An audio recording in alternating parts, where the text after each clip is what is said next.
When you sit in meditation and you see very calm, don't believe in that calmness until you keep it up when you are working also. Test it there. Whatever you gain here in meditation or in worship, test it in the field of life. There also, if you keep your mind calm, then that is really worthwhile. There are so many occasions. The whole of life is a testing ground for whatever you gain through your inner life.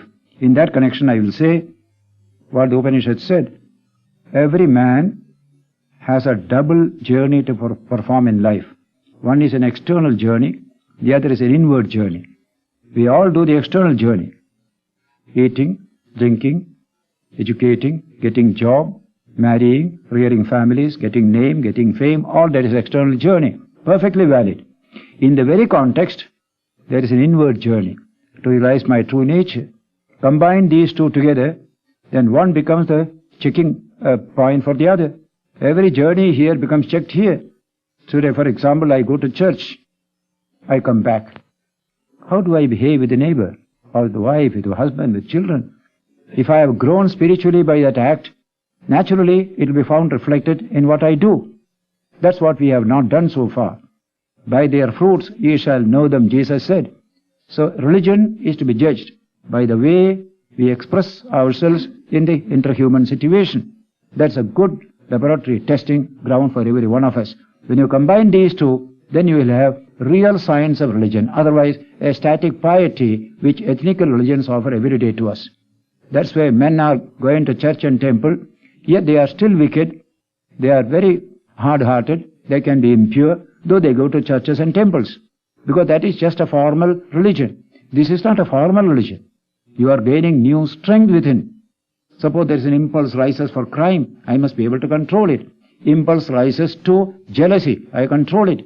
In this way, constantly, you are enriching yourself within by drawing on a new energy resource that is within each individual. That's the idea.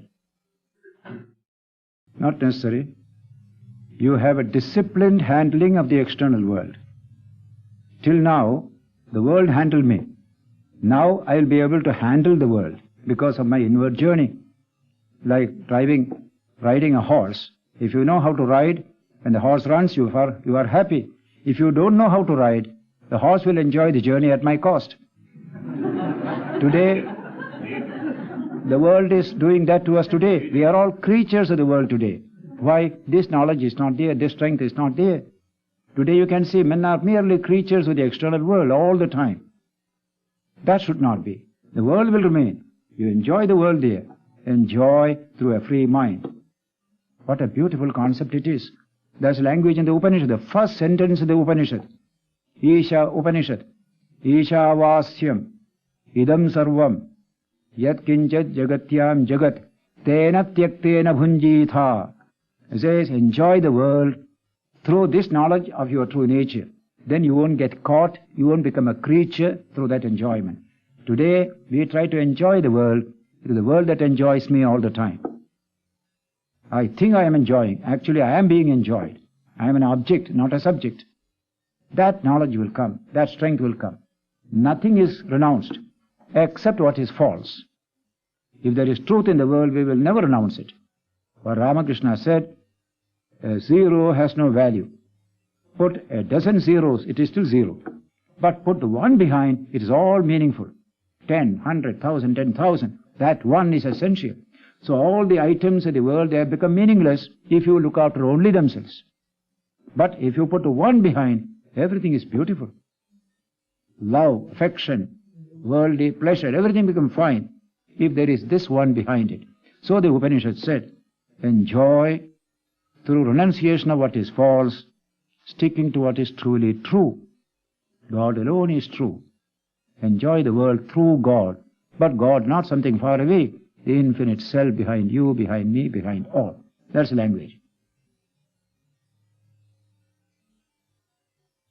Vedanta doesn't want men to be killjoys, full of smile and joy, laughter, mirth, everything is emphasized there in the Upanishads.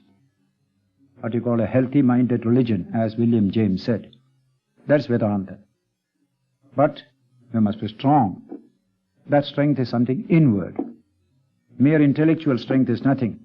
Intellectually strong people can be, we say in India, our bulls, they put a noose in the nose and a thread and they are carried like this. Man is just like that, carried here, there by nature outside. Even the tallest people. Why? This knowledge is not there. That's a condition.